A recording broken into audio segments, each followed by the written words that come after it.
Yes, guys, welcome to my second free training video, an intro to sourcing manufacturers. If you haven't already watched my first free training video, which is tips for creating a best-selling garment, you can use the link below at the bottom of this page and that'll take you to the page where that video is placed. I do suggest that you go and watch it. If you haven't watched it, I've made these training videos sequentially so that they make sense in order. Obviously, before you start sourcing manufacturers or look to create a product, you need to know what you're going to create, and it needs to be data backed and have a rationale behind it so that you're creating something that actually is going to sell rather than just relying on guesswork and your intuition, which unfortunately might not always be correct. So for those of you watching, this is all in preparation for the clothing brand Blueprint.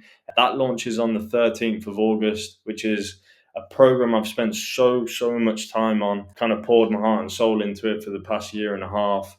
And obviously the last 10 years of working in the clothing industry, building my own brands and also working with established brands. So everything you need to know about building a clothing brand is in there step by step, literally from start to finish, from not knowing all the way through to scaling, which is why it's suitable for startups and established brands.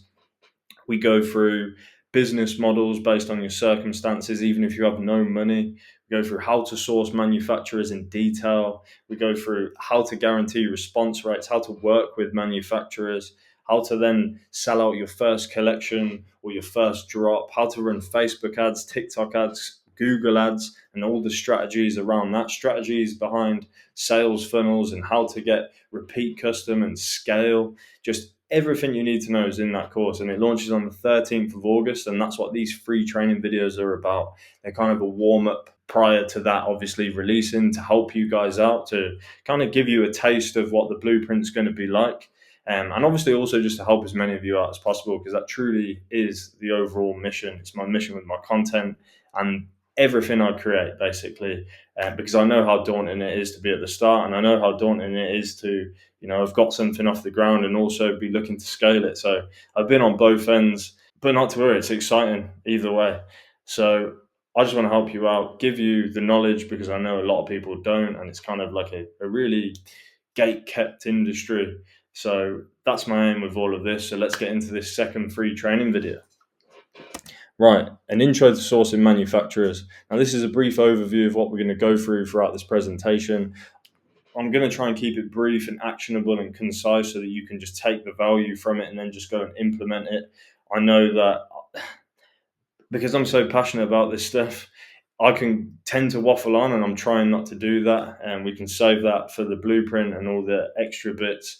But here, I just want to make it clear and concise so that you guys can just take something away from it straight away and go and implement it. So let's get into it again. Understanding manufacturer types, an introduction to sourcing manufacturers, and understanding the importance of channels for communication. So that's what we're going to cover in this video.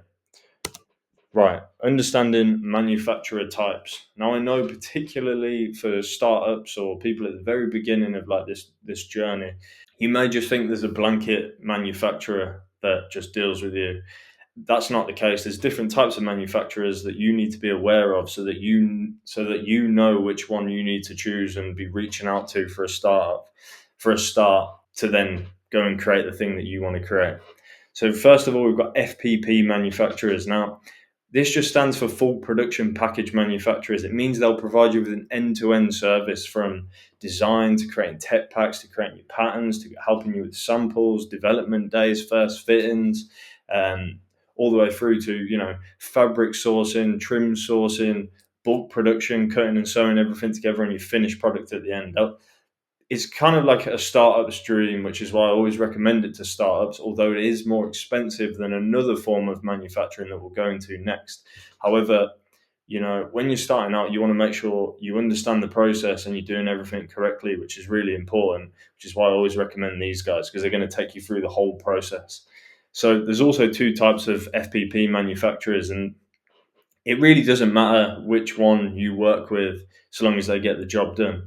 But you can work with an FPP manufacturer that is the actual manufacturer, as in what you think a manufacturer is in terms of actually assembling your garments together and giving you that finished product, as in they will do that in-house. So you can work with those. Those are usually vertically integrated manufacturers that own their supply chain. They don't always own the textile mills that will create the fabrics, but they usually own the factories that will cut and sew everything together. And obviously, then they've got the front end services like design, tech pack creation, helping you with all of that stuff, right? So that's the first type of FPP manufacturer. The second type, which is really common, particularly when you see better websites, this is usually these people because this is what they rely on.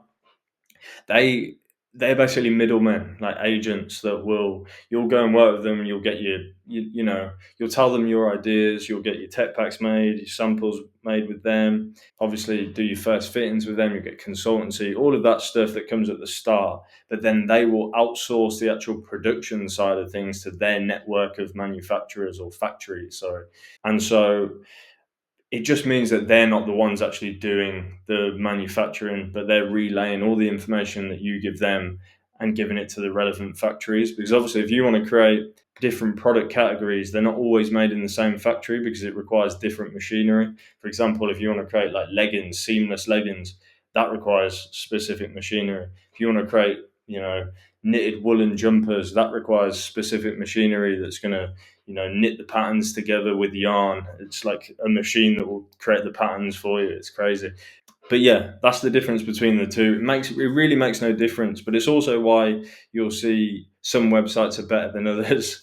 And it's because if you're a middleman, obviously you need to focus on the marketing side of things and make sure that people are coming through and it's easy to understand. So they just go heavy on that side of things, and then we'll relay your work, because the factories themselves are just notoriously bad at marketing themselves. So that's kind of where that comes into play. So yeah, those are the two types. I recommend them for startups. If you don't know what you're doing. Now, if you do know what you're doing and you're established, then you should know the second type of manufacturer, which is a CMT manufacturer. That just stands for cut, make, trim.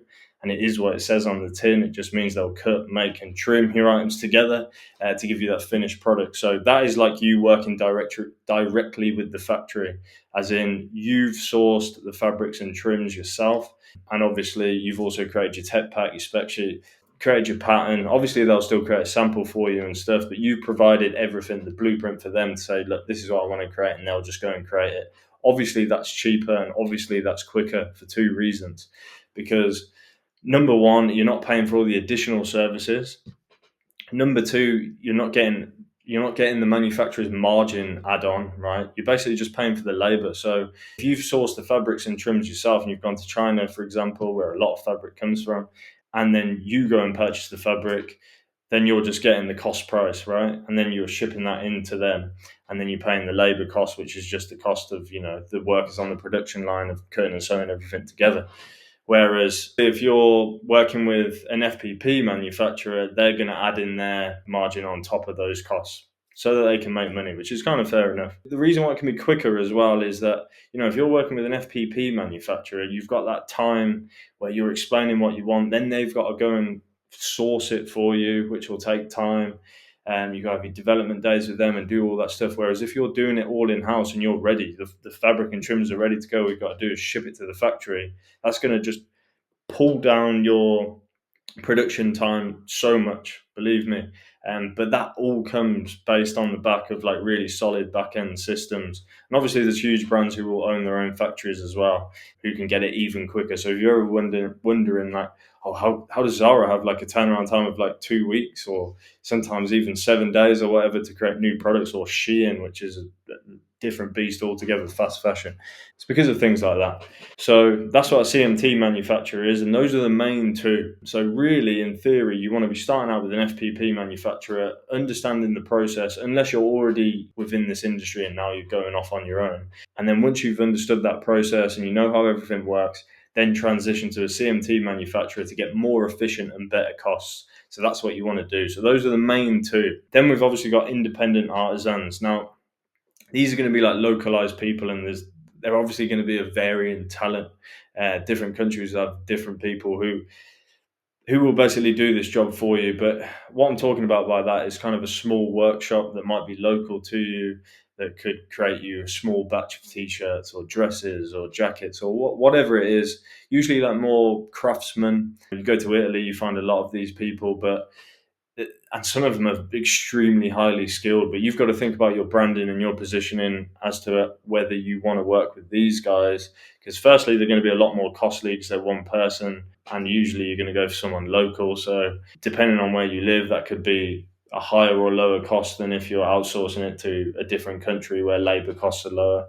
But I guess if you want to push that kind of handmade crafted element into your brand and you are positioning it as luxury, then that might be a good route. So yeah, that's what independent artisans are. So those are the main three types. But obviously, if you want to scale and like you want to create a product that then you can then scale and actually build a business, it's one of the first two, FPP or CMT, you want to be looking at. Independent artisans is going to be tough to scale because unless they then start hiring teams and teams of people and basically build a factory, then they're never going to like match up to the speed at which you need to re-release things. So yeah, now that you know the manufacturer types, right? The last point, being prepared. Now, this is this is a crazy one because I get asked a lot of the time, a lot of DMs every day about I've reached out to this manufacturer, they haven't replied to me, or X, Y, and Z, and I've looked at the responses. I've looked at the outreach, sorry, that they've emailed or messaged the manufacturer, and it's like, oh yeah, I've seen this Nike t-shirt. I want to make this. I know that you work with Nike. Will you make it? I want to make exactly this. Just make this for me. You you can't do that, man. Like you can do that with FPP manufacturers. A lot of them will take you on, but just be prepared. Like you're gonna fail if you come with that attitude most of the time. Like I always say, by all means, model. I'm a huge believer in modeling success. It's important, and then iterating based on nuances or new ideas that you have. But take that thing that you want to create by that brand, put it into your own tech pack. Maybe make some alterations on it, and then like give them information. Come across professional for a start. Like learn the things that you should learn. Like if you build anything on like shaky foundations, it's going to crumble at some point. And I've learned that the hard way myself. So just please be prepared. Like do your research. Learn. Make sure you know what you want to create. Understand the fabrics you want to use, the types of fabrics. Understand the types of fabrics out there, the types of trims. Try and get an idea of costs on these so you don't go in blind. Create this tech pack, have a perfect design laid out, and then also have the reference and say, look, I love this about this t-shirt. I love the way it fits. I love the way the arms fit. I love the length of it. Anything you want to model off, rather than just make me this because I know you make them. They're not going to listen to you. If they do manufacture for a Nike, for example, they're not going to jeopardize that relationship to work with you, particularly when you might either just be starting up. You're not going to be worth anywhere near as much money to them. So just be prepared, please. And another thing, just before I get on to the next point, is because I will go through in a second briefly, how to find other brands manufacturers, which is a huge question I get all the time. That should not be the focal point for you. After traveling the world and meeting so many manufacturers, and over the last 10 years, there is so many countries and so many manufacturers that can produce exactly what you want to your spec at the level you're at right now. And you need to understand that it should never be, oh, this brand works with this manufacturer, therefore I have to. No, it doesn't. Like, first of all, they're going to have like really high MOQs most of the time. Not all of the time. Sometimes you can find like really accommodating ones, and I have done, and they are on my suppliers list and directories. But the reality is, it's the mindset thing for me. It's like you should be saying, right, I know what I want to create. I know the reason why I want to create it, because you've gone through module the first free training video, so you've got a data backed rationale behind creating a product. You know exactly what it is. You've got it perfectly laid out, and then you outreach. You're going to get responded to way more. Like I said, there's so many manufacturers that can create beautiful finished products that don't have to just work with that brand that you want. And a lot of the time, a lot of brands are working with multiple factories, especially the huge ones across the world, because they need to try and create the volume that they want all at once. So yeah, that's my little rant over. Anyway, next, an intro to sourcing. So obviously, a lot of people are always like, "Oh, how do you know how do I find manufacturers? How do you know where this brand's manufactured? All of this sort of stuff. This is an intro to it. I'm going to go through way more in the Blueprint program. To keep this short and actionable for you, we'll go through these ones. So search engine strategy. Now this might seem so obvious to some of you and it might not for others. But effectively, if you go to, I did it earlier. So if you type in like a generic search term into Google, which most people will do, UK clothing manufacturers, right, and you scroll down, you get past all the sponsored. Try and not look at those because those are just people like paying to be there. For those of you that don't know, that's Google Ads, obviously, and I do cover that in the course and how we can do it and leverage that for your brand. But you come down to places, right? This bit here, it's kind of like when you would go to a different country and you'd be like, oh, best Italian restaurant near me or something. Usually you'll get places, sometimes you won't. And then you can click more places and basically find all of these and go through all of them, which I'd always recommend to do first, because you'll be surprised who's on there. People think there's like this secret code behind finding manufacturers this way, but no, like they are trying to be found. They're just not very good at doing it. Most of the time, you're not going to be looking in the UK for manufacturers. I wish you were, but it's not the case. It's not always as good, and it's obviously way more expensive.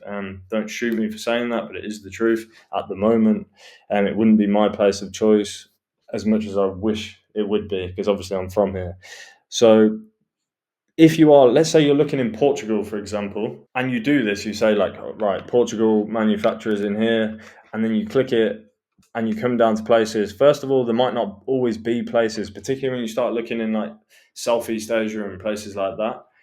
That might not come up, but it will come up when you put a VPN on. So that's my tip number one with the search engine. Decide where you want to actually manufacture your goods. Is it Vietnam? Is it Thailand? Is it China? Wherever it is, use a VPN first. So I use NordVPN. By using that, obviously it changes your IP address so that you can get more native Google search results. That's like my first protocol always. So that's tip number one. And now let's go back to the presentation. So yeah, tip number one, utilize a VPN for different countries you're looking in, and then look at the places and just write down all of them and contact all of them, or at least go and visit their websites if they have one. If not, look at their contact details and see. Particularly in Southeast Asia, sometimes they have like a chat, Google chat underneath, where the actual information comes up and they'll actually speak to you on it. It's crazy. I know that doesn't really happen here, not that much that I've seen anyway. So yeah, that's like rule number one. VPN, Google search. Right, we've got Facebook is still big.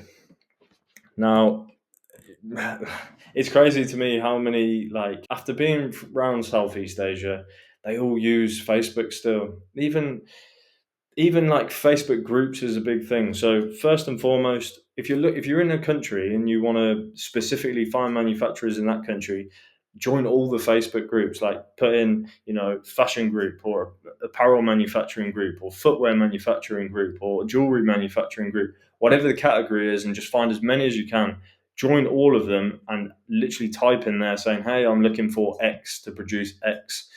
And you'll be so surprised at the amount of people that actually come to you, because it's still just huge over there. It's like really big over there. And the other thing is that a lot of manufacturers, this is all particularly in Southeast Asia, they actually post a lot on Facebook. Facebook is the thing to them, not Instagram, not TikTok really. I mean, some of them will post on there, but not a lot. But they are doing daily posts on Facebook and they are answering message requests on there. So yeah, that is a big tip as well. Make sure you're looking on there. Next, spy tools. So obviously, this is one way to find a specific brand's manufacturer.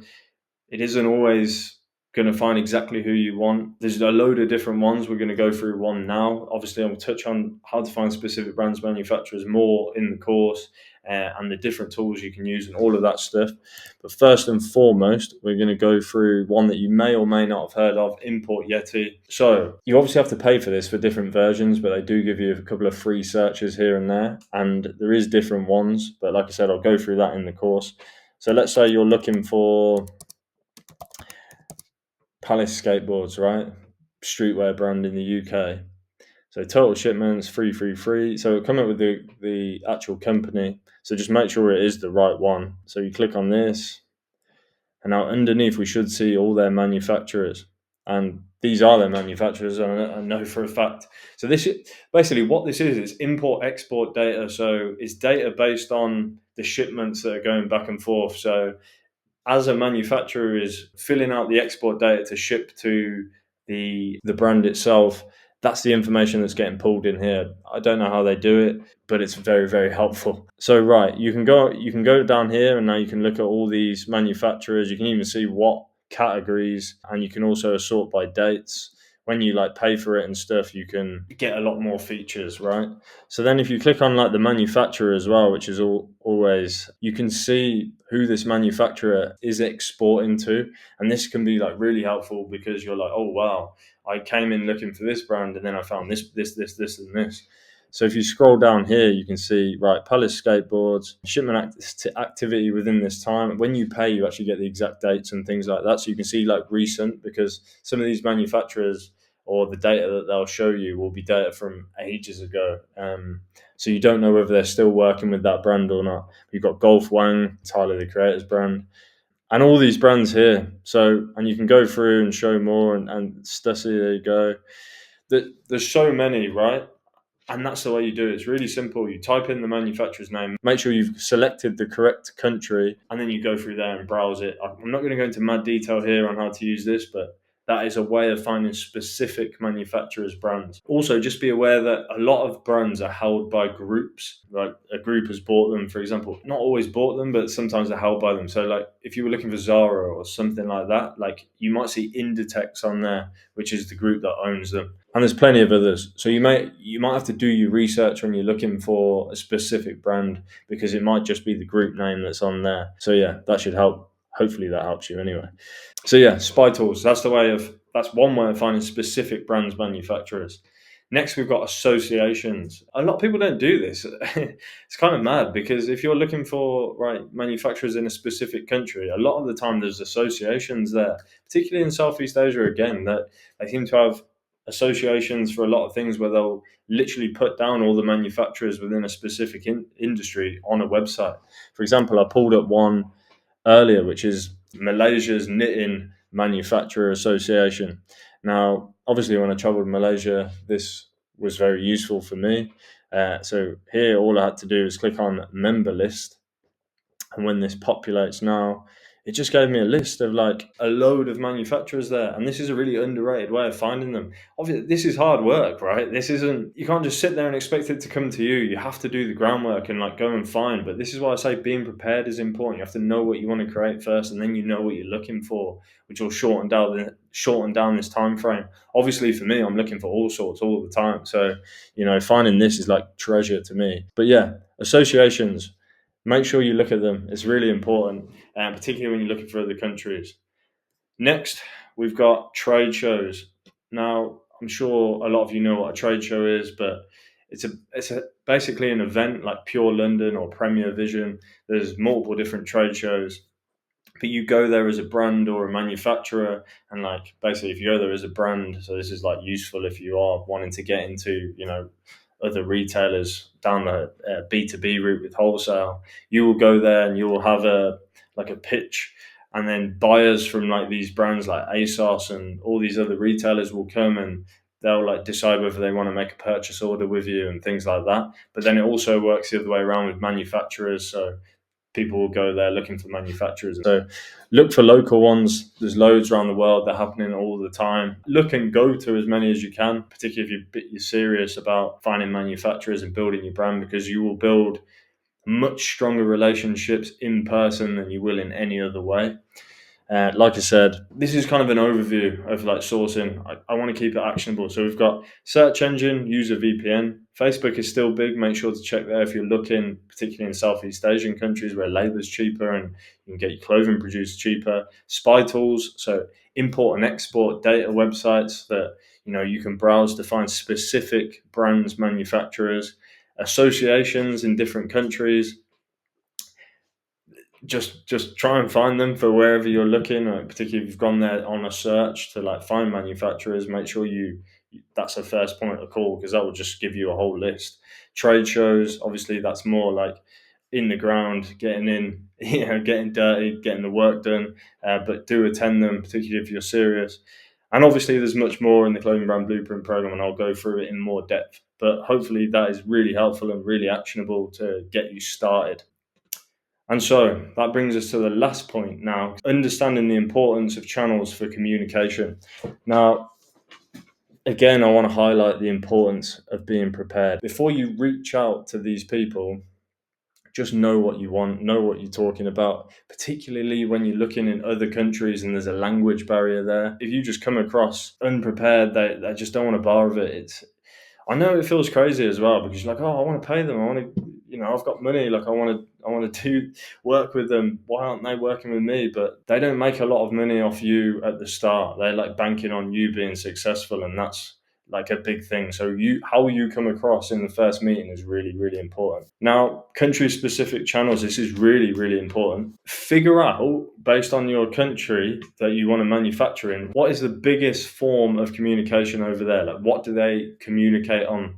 For example, we've got Zalo, you've got Line and WeChat. So Zalo in Vietnam is what everyone uses to communicate on. It's not WhatsApp. It's not really even email. It's literally Zalo. They like speak to each other on Zalo. And so you're far more likely to get a response on Zalo than you would be if you, for example, WhatsApp them or emailed them, because they're very, very active on there. And the other thing is on Zalo, you can actually search for manufacturers. So you can go in there and like type in X clothing manufacturer and a load will come up. So a lot of the time, these forms of communication that are different to what you might be used to also serve as like a sourcing tool. Obviously, you've got Line in Thailand, and maybe some of you know what that is, but again, that's a form of communication that's really popular over there. And then you've got WeChat, which I'm sure a lot of you have heard of in China. China basically lives on that. So really think about your country specific channels for communication. That's really important.